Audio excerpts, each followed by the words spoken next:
जय हिंद आप सभी को। आज यूटेरिया पाजर का प्रैक्टिस सेट नंबर 47 देखेंगे। इसके पहले का जो है 1 से लेकर 46 तक का जो क्लास है हम लोग कंप्लीट कर चुके हैं। अगर आपका कोई भी क्लास छूट गया है 1 से लेकर 46 तक जो भी सेट आपका छूट गया है जाके ज़रूर देखिए, क्योंकि इस बुक को जो है अच्छे से कंप्लीट कर लीजिए। जितने भी है ना एग्ज़ाम होने वाला है अभी, आगामी जितने भी एग्ज़ाम होने वाला है बहुत सारा जो है एग्ज़ाम में बहुत फ़ायदा करेगा, क्योंकि ये बुक जो है ना एनसीईआरटी पे आधारित है। और बिहार एसएससी, बिहार दरोगा, बिहार पुलिस जितने भी ऑल स्टेट एग्ज़ाम होने वाला है ना सभी एग्ज़ाम में बहुत महत्वपूर्ण साबित होगा। तो जाके ज़रूर कंप्लीट कीजिए। और इसका शाम में टेस्ट भी होता है, शाम में ज़रूर टेस्ट लगाइए। टेस्ट ग्रुप का लिंक डिस्क्रिप्शन में डाल देंगे। और आपको इसका पीडीएफ चाहिए तो राहुल स्टडी टेलीग्राम चैनल है, उसको भी ज्वाइन कर लीजिएगा। उसका भी लिंक हम डिस्क्रिप्शन में डाल देंगे।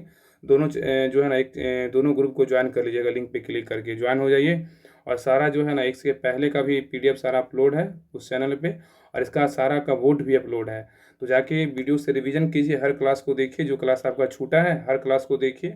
और जाके टेस्ट लगाइए सेल्फ में। और बाकी सब पीडीएफ तो दिया हुआ है ही है, पीडीएफ से जाके जितना बार करे मन करे वीडियो से या तो पीडीएफ से रिवीजन करते रहिए। क्योंकि ये जो बुक है ना इसमें आप सेट को लगाइएगा ना, अगर अच्छे से देखिएगा कोई भी सेट, आप एक सेट को अच्छे से देखिए, आपको लगेगा कि हाँ क्वेश्चन जो है ना इसमें किस प्रकार का क्वेश्चन डाला गया है।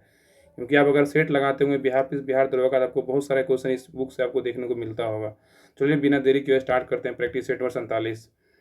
और वीडियो को लास्ट तक जरूर देखिएगा, लाइक शेयर सब्सक्राइब जरूर कीजिएगा। और हर क्वेश्चन को जो है ना ध्यानपूर्वक देखिएगा, आपका सारा क्वेश्चन याद करवा देंगे अगर ध्यानपूर्वक देखिएगा तो। चलिए प्रैक्टिस सेट नंबर 47 का क्वेश्चन नंबर 1 देखते हैं। क्वेश्चन नंबर 1 कह रहा है, आंसर आप लोग कमेंट में जरूर दीजिएगा, आंसर आप लोग कमेंट में देते नहीं है। और वीडियो को हर जगह शेयर कर दीजिए।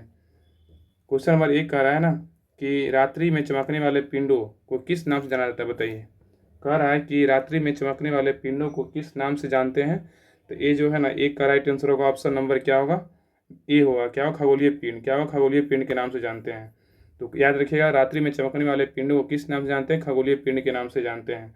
क्वेश्चन नंबर 2 कह रहा है कि इनमें से कौन सा सागर हिंद महासागर में स्थित है, बताइए। कह रहा है ना कि इनमें से कौन सा सागर जो है हिंद महासागर में स्थित है। तो 2 का राइट आंसर होगा ऑप्शन नंबर बी, क्या है, तिमोर सागर स्थित है। क्या है, तिमोर सागर, याद रखिएगा। क्वेश्चन नंबर 3 कह रहा है कि विश्व की सबसे ऊंची चोटियां किस प्रकार के पर्वतों में पाई जाती है, बताइए। कह रहा है कि विश्व की सबसे ऊंची चोटियां किस प्रकार के पर्वतों में पाई जाती है। तो 3 का राइट आंसर होगा ऑप्शन नंबर बी, नवीन मोरदार पर्वत हुआ। क्या होगा, नवीन मोरदार पर्वत। नेक्स्ट है क्वेश्चन नंबर 4 पे आइए। क्वेश्चन नंबर 4 कह रहा है कि भारत का सबसे बड़ा हिमनद कौन सा है, बताइए। भारत का सबसे बड़ा हिमनद कौन सा है। तो 4 का राइट आंसर होगा ऑप्शन नंबर सी, गंगोत्री है। क्या है, गंगोत्री। भारत का सबसे बड़ा हिमनद कौन सा है, गंगोत्री है। नेक्स्ट है, नार्वेस्टर की उत्पत्ति कहाँ होती है। नार्वेस्टर की उत्पत्ति कहाँ होती है जिसका सबसे अधिक असर जो है ना पूर्वी बिहार में पड़ता है, बताइए। क्या होगा, कह रहा है कि नार्वेस्टर की उत्पत्ति जो है ना कहाँ होता है जिसका सबसे अधिक असर जो है ना पूर्वी बिहार में पड़ता है। तो याद रखिएगा 5 का राइट आंसर होगा ऑप्शन नंबर सी, बंगाली खाड़ी में उत्पत्ति होती है। कहाँ होता है, बंगाली खाड़ी में। नेक्स्ट कह रहा है कि बिहार का मानसून अधिक प्रभावित होता है, बताइए किस शाखा से। बिहार का जो मानसून अधिक प्रभावित होता है किस शाखा से। तो 6 का राइट आंसर होगा ऑप्शन नंबर बी, बंगाल की मानसून शाखा से। तो बिहार का जो मानसून अधिक प्रभावित होता है तो बंगाल की मानसून शाखा से, याद रखिएगा। नेक्स्ट है, संकोश नदी कहाँ प्रवाहित होती है, बताइए। संकोश नदी कहाँ प्रवाहित होती है। तो 7 का राइट आंसर होगा ऑप्शन नंबर डी, असम एवं अरुणाचल प्रदेश से जो है ना संकोश नदी प्रवाहित होती है। तो कह रहा है कि संकोश नदी कहाँ प्रवाहित होती है। तो असम एवं अरुणाचल प्रदेश से संकोश नदी प्रवाहित होती है। क्वेश्चन नंबर 8 पे कह रहा है कि विधान परिषद के कितने सदस्यों का अप्रत्यक्ष रूप से निर्वाचन होता है, बताइए। कह रहा है कि विधान परिषद के कितने सदस्यों का अप्रत्यक्ष रूप से निर्वाचन होता है। तो 8 का राइट आंसर होगा ऑप्शन नंबर सी, कुल सदस्यों का 5/6 भाग होगा। क्या होगा, कुल सदस्य का 5/6 भाग। नेक्स्ट है, इसमें सूची 1 क्वेश्चन नंबर 9 का बोल रहा है, इसमें मिलान कीजिए। इसका जो है ना सबका आंसर इसका बी होगा, 9 का आंसर बी होगा। 1 2 3 4 सबका सेम है, 1 2 3 4 सबका सेम है। तो धन विधेयक का वर्णन जो है अनुच्छेद 110 में बिल्कुल सही है। वार्षिक वित्तीय विवरण का वर्णन अनुच्छेद 112 में बिल्कुल सही है। विनियोग विधेयक का वर्णन 114 में है, बिल्कुल सही है। दोनों सदनों की संयुक्त बैठक बोलेगा तो अनुच्छेद 108 में है। तो धन विधेयक का वर्णन 110, वार्षिक वित्तीय विवरण 112, विनियोग विधेयक अनुच्छेद 114, और दोनों सदनों की संयुक्त बैठक बोलेगा 108 में वर्णन है। सभी जो है ना सबसे सामने सामने है। एक धन विधेयक 110, वार्षिक वित्तीय विवरण 112, विनियोग विधेयक 114, और दोनों सदनों की संयुक्त बैठक बोलेगा 108 में है, याद रखिएगा। वही क्वेश्चन नंबर 10। तो 9 का जो आंसर था ना ऑप्शन नंबर बी था, याद रखिए। 1 2 3 4 था, सब सामने सामने था। क्वेश्चन नंबर 10 पे कह रहा है, क्वेश्चन नंबर 10, किसी राज्य में विधान परिषद की संरचना अथवा विघटन की आवश्यकता है, बताइए। किसके द्वारा? कह रहा है किसी राज्य में विधान परिषद की संरचना अथवा विघटन किया जा सकता है किसके द्वारा? 10 का राइट आंसर होगा ऑप्शन नंबर बी होगा। क्या होगा? संसद द्वारा। क्या होगा? संसद द्वारा। नेक्स्ट है भारत के राष्ट्रपति को निम्न में से कौन सा अधिकार जो है ना प्राप्त नहीं है? बताइए। इसमें ऑप्शन में कह रहा है कि भारत के राष्ट्रपति को कौन सा अधिकार जो है ना भारत के राष्ट्रपति को प्राप्त नहीं है। तो याद रखिएगा 11 का राइट आंसर होगा ऑप्शन नंबर बी होगा। क्या होगा? बी। न्यायालय के न्यायाधीश को हटाना ये भारत के राष्ट्रपति को प्राप्त नहीं है, लेकिन भारत के राष्ट्रपति समाधान कर सकते हैं, आपातकाल की घोषणा कर सकते हैं, अध्यादेश जारी कर सकते हैं। ये तीनों जो है ना ACD ये तीनों काम जो है राष्ट्रपति के पास अधिकार है काम करने का, लेकिन न्यायालय के न्यायाधीश को हटाना ये अधिकार राष्ट्रपति के पास नहीं है। नेक्स्ट है क्वेश्चन 12 कह रहा है कि इनमें से कौन भारतीय राज्य की प्रथम महिला मुख्यमंत्री बनी थी? बताइए। कह रहा है इनमें से कौन भारतीय राज्य की प्रथम महिला मुख्यमंत्री बनी थी? तो याद रखिए 12 का राइट आंसर होगा ऑप्शन नंबर ए होगा। क्या होगा? सुचित्रा कृपलानी यूपी का बनी थी। नेक्स्ट है पुंछी आयोग की रिपोर्ट किससे संबंधित है? बताइए। कह रहा है कि पुंछी आयोग जो है ना की रिपोर्ट किससे संबंधित है? तो 13 का राइट आंसर होगा ऑप्शन नंबर ए, केंद्र राज्य संबंध से। क्या है? केंद्र राज्य संबंध से है। नेक्स्ट है श्रम को किस सूची के अंतर्गत रखा गया है? बताइए। 14 का क्वेश्चन कर रहा है कि श्रम को किस सूची के अंतर्गत रखा गया है? तो 14 का राइट आंसर होगा ऑप्शन नंबर सी होगा। क्या होगा? समवर्ती सूची। क्या होगा? समवर्ती सूची। क्वेश्चन नंबर 15 पे आइए। कह रहा है कि स्वामित्व योजना का संबंध निम्नलिखित में से किससे है? स्वामित्व योजना का संबंध निम्नलिखित में से किससे है?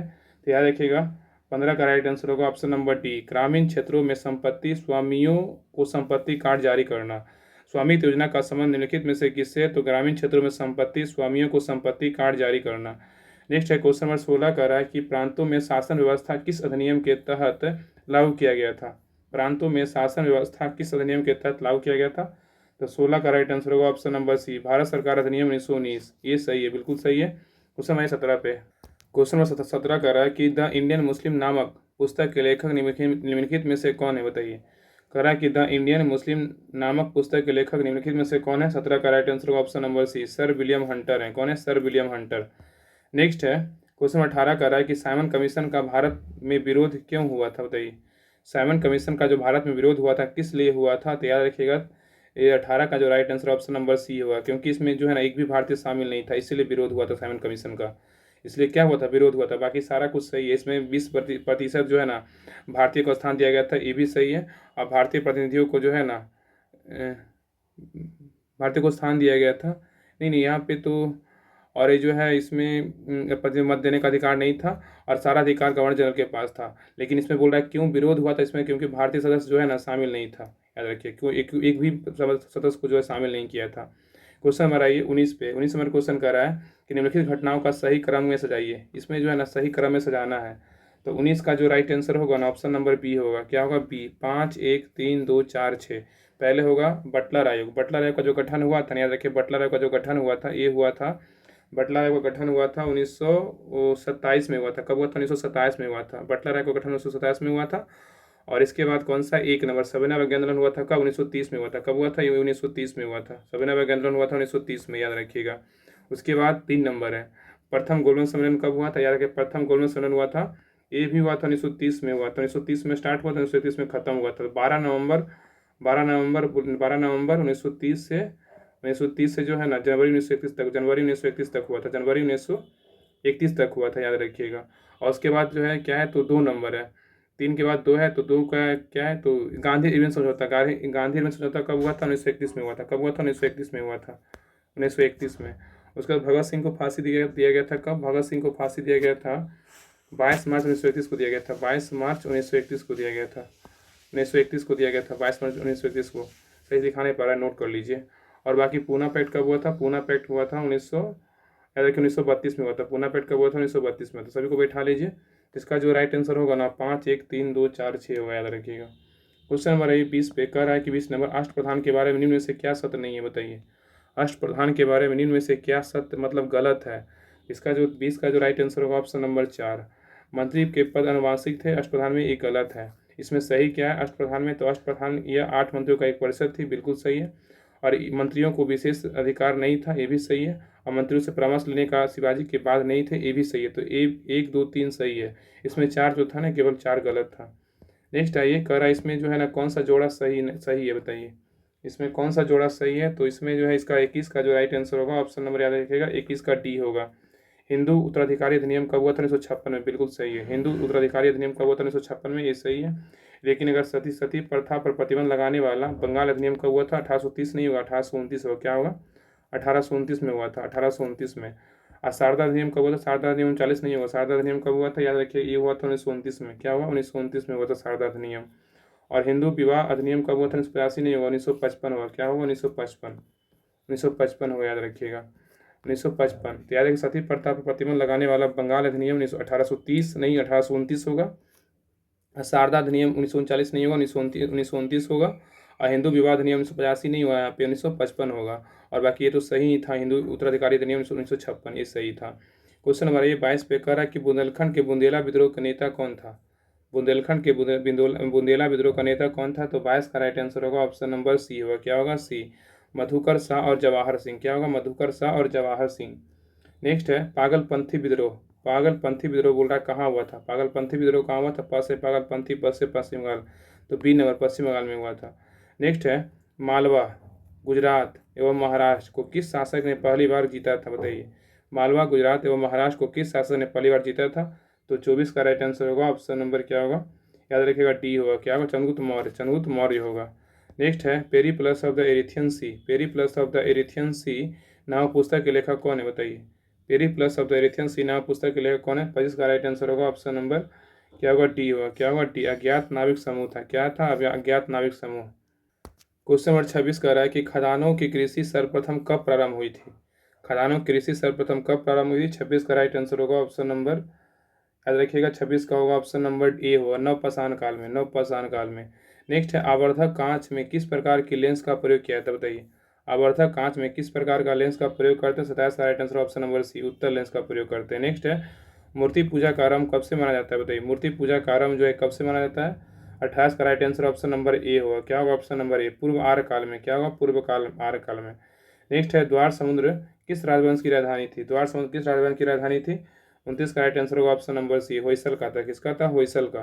क्वेश्चन नंबर 30 कह रहा है कि निम्नलिखित में से किसे मध्यकालीन यात्रियों का राजकुमार कहा जाता है? बताइए, कह रहा है कि निम्नलिखित में से किसे जो है ना मध्यकालीन यात्रियों का राजकुमार कहा जाता है? 30 का राइट आंसर होगा option number D, Marco Polo. क्या होगा? Marco Polo. नेक्स्ट है गुरिल्ला युद्ध प्रणाली के संबंध में शिवाजी को अग्रगामी किसे माना जाता है? गुरिल्ला युद्ध प्रणाली के संबंध में शिवाजी का अग्रगामी किसे किसे माना जाता है? तो 31 का राइट आंसर होगा ऑप्शन नंबर सी, मलिक अंबर को, मलिक अंबर को।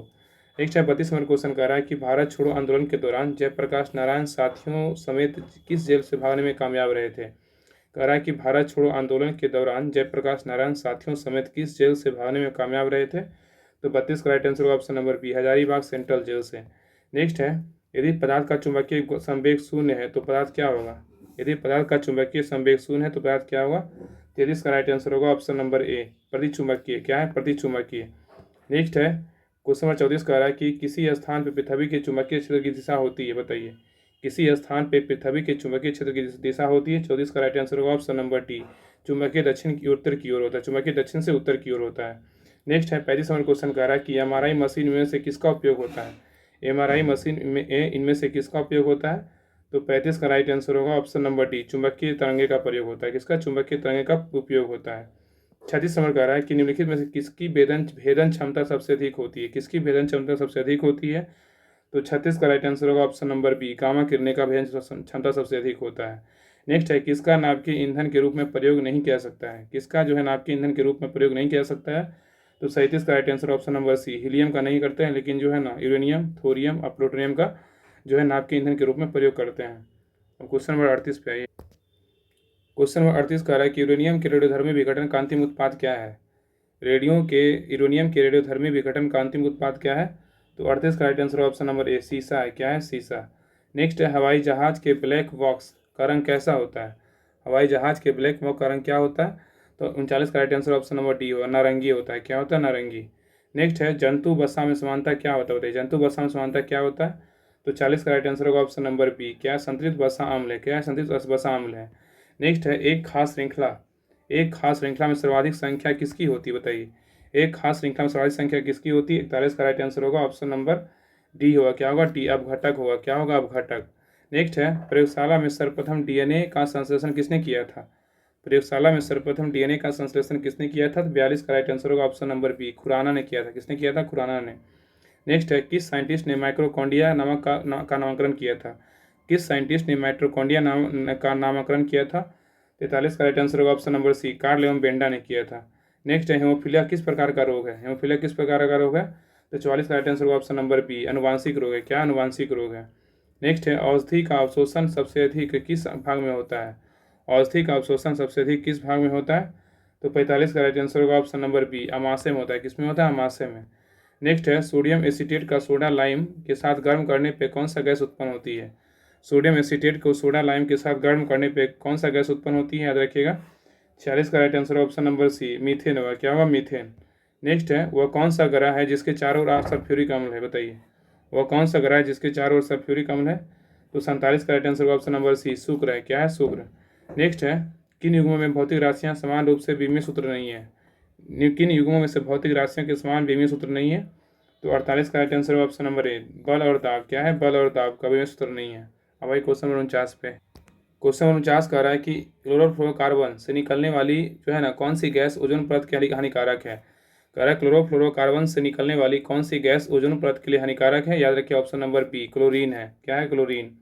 49 का ऑप्शन नंबर बी। प्रयास का बोल रहा है कि इनमें से किस रोग में प्रतिरक्षा प्रणाली कम प्रभावित है या नहीं होती है?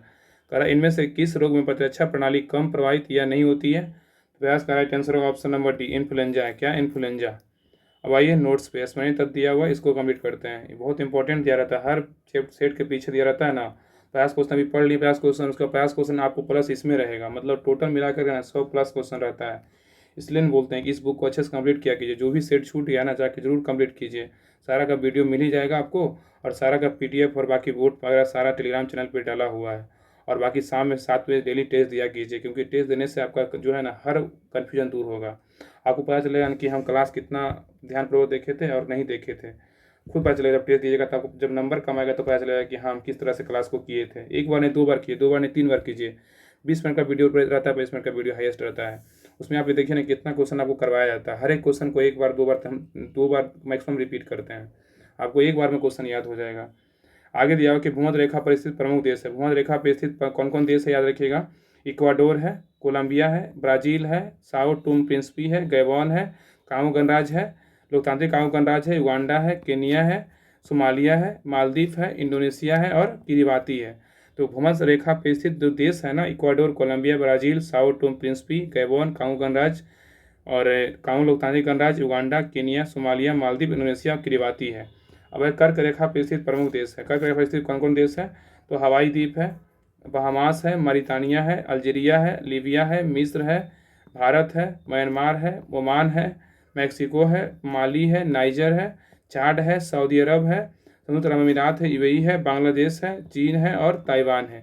ये सभी जो है ना कर्क रेखा पर स्थित प्रमुख देश है। कौन कौन? हवाई द्वीप, अल्जीरिया, भारत, मैक्सिको, चाड, बांग्लादेश, बहामास, लीबिया, म्यांमार, माली और सऊदी अरब, चीन, मरितानिया, मिस्र, ओमान, नाइजर, UAE और ताइवान। नेक्स्ट है मकर रेखा पे स्थित प्रमुख देश है। मकर रेखा पे कौन कौन देश है? चिली है, ब्राज़ील है, दक्षिण अफ्रीका है, ऑस्ट्रेलिया है, अर्जेंटीना है, नामीबिया है, मोजाम्बिक है, टोंगा है और पैराग्वे है, बोत्सवाना है, मेडागास्कर है, फ्रेंच पोलिनेशिया है।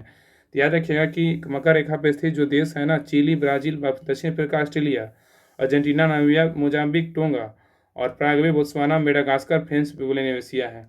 नेक्स्ट कह रहा है कि मकर रेखा को कौन सी नदी मकर रेखा को 2 बार काटती है? मकर रेखा को 2 बार काटेगा लिम्पोपो नदी। किसको? कौन सी नदी? लिम्पोपो नदी। और कौन सी नदी भूमध्य रेखा को 2 बार काटेगा? कांगो नदी। भूमध्य रेखा को 2 बार कांगो नदी। और कर्क रेखा को 2 बार कौन काटता है? तो माही नदी। कर्क रेखा को बोलेगा तो माही नदी। तो याद रखिएगा कि कौन सा नदी मकर रेखा को 2 बार काटती है? मकर रेखा का तो लिम्पोपो, भूमध्य रेखा का तो कांगो, कर्क रेखा को तो माही नदी। नेक्स्ट है उष्णकटिबंधीय घास का मैदान है। कौन कौन है? तो सवाना है, कंपोज है, ग्लानोस है। इस सब का क्या है? उष्णकटिबंधीय घास का मैदान है। सवाना कहाँ है? अफ्रीका में। सवाना अफ्रीका में, कंपोज बोलेगा ब्राज़ील में है और लानोज कहाँ है? तो वेनेजुएला में है। यहाँ पे शीतोष्ण, ये था उष्णकटिबंधीय, अब है शीतोष्ण कटिबंधीय घास का मैदान।